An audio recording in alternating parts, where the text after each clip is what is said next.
just wanna run, hide it away, run because they're chasing me down. I just wanna run, throw it away, run before they're finding me out. I just wanna run.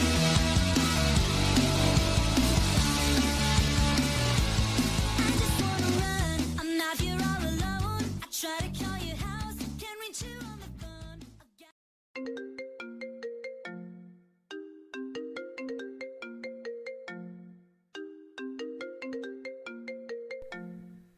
Ah! I groaned and looked at the clock. Who would call me at 6 a.m.? I picked my phone up and I see someone that I was not really expecting to see in a long time. Mark? I say into his phone. Jack! Long time no see, buddy. Well, yeah. We haven't talked since graduation, Oh, right. Sorry about that. he says, and I can feel the guilt in his voice. It's a two-way street, I guess.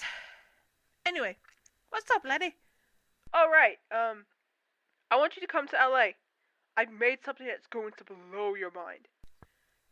What? Mark, I don't really have the money for international travel. I looked around my small apartment and sighed. Then I'll pay for your ticket, and you can stay with me. What?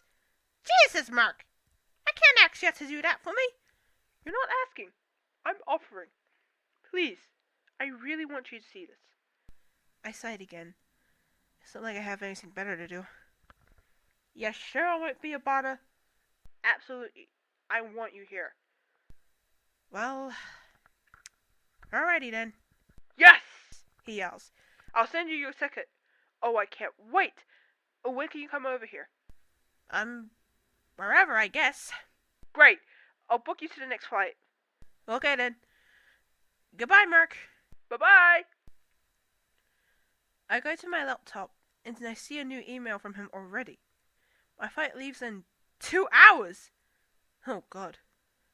Well, I better start packing.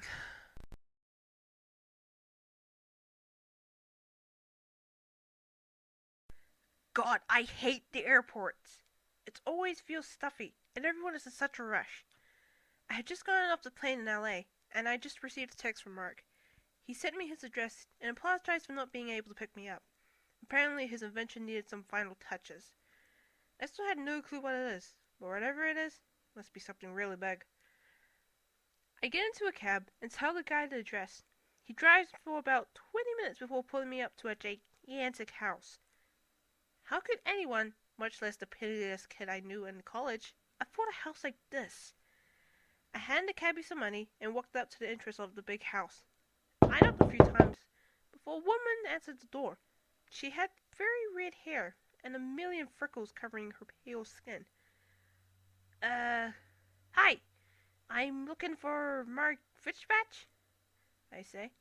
Oh yes, you must be Jack. Come in. He'll be out any minute. She leads me inside to a small living room. Well, small considering the house is such a mini mall. So, are you Mark's girlfriend? I ask. Oh heavens no! Mark hasn't been in a relationship for as long as I've known. I'm the housekeeper. He works a lot, so I keep everything around here clean and keep him fed. How long have you been working here? Oh, I say around 3 years or so. I like Mark, and he pays well, so I haven't found a reason to live. He becomes a very close friend, even though he's my boss. He's very nice and friendly. Sounds like Markamu, I smirked. Jackaboy! I hear Mark calling from the door. He rushes over and gives me a hug. So good to see you. You too, buddy. I hugged him back, and the girl giggled. I ship it, she says. Mark whips around and glares at her. She just smiled and puts a hand on her shoulder. I'll leave you two boys alone then. She walks out, and Mark looks back at me. Just ignore her. She seems pretty nice. Oh, she is, but she's sassy and snarky. What's her name? I call her Ginger, he says, and I laugh.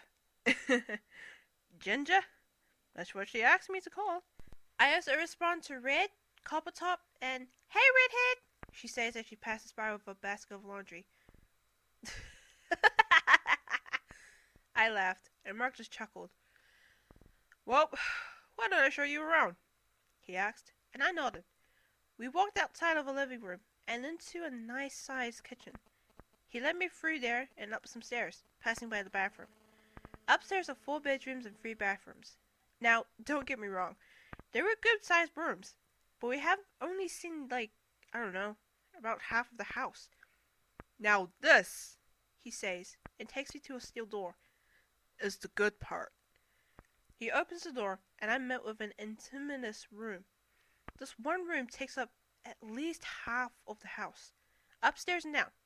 The walls are lined with tool benches and scraps of metal. Right in the center is what looked like a doorway, a large rectangle that had weird, almost portal-like centers. He walks me over to it and starts to explain. I call it Lemma. It's basically like an alternate universe that reacts to the person who enters it. When you go in, your body actually starts to become more effective to the point that you can do things beyond your normal capabilities. Cool! Can I go check it out? I asked. I was just so surprised about this. Not quite yet. There are still some bugs I have to work out. And why did you bring me here now? I thought you might be able to help me. You're pretty smart the last time I checked. I'm a whale biologist, I say, and he laughs. Anyway, there was one thing I wanted to do.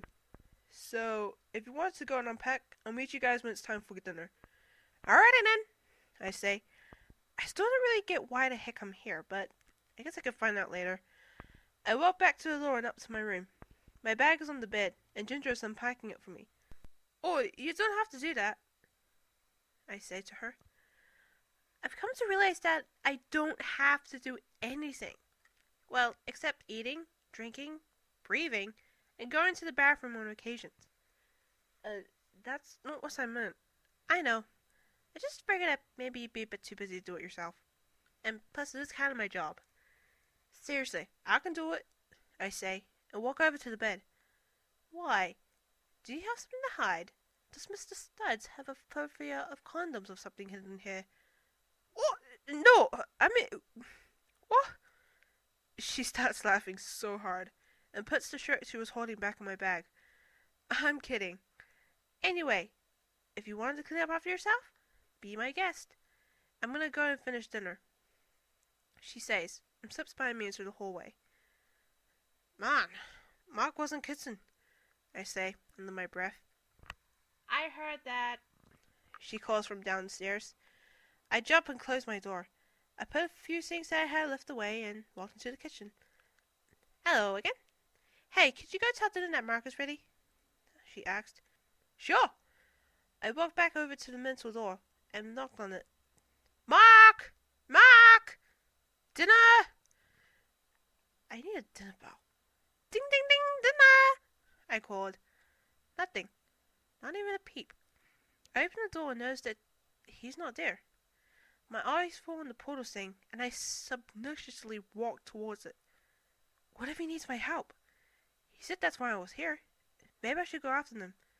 I probably should go in there without permission. But what if he needs me? What's the worst that could happen? He yells at me? I can deal with that. Screw it! I say and jump into the portal. Hello everybody, my name is Cattle Labs, and I'm the pony. Now, I'm just here just because I'm quite busy right now, so I'll be saying hi. Anyway guys, if you guys all liked this episode, don't be afraid to show support, so stay tuned and do the next episode. Feel free to like, leave a comment, and yeah. So, until next time, bye! Mom! Grittle keeps on pulling my hair!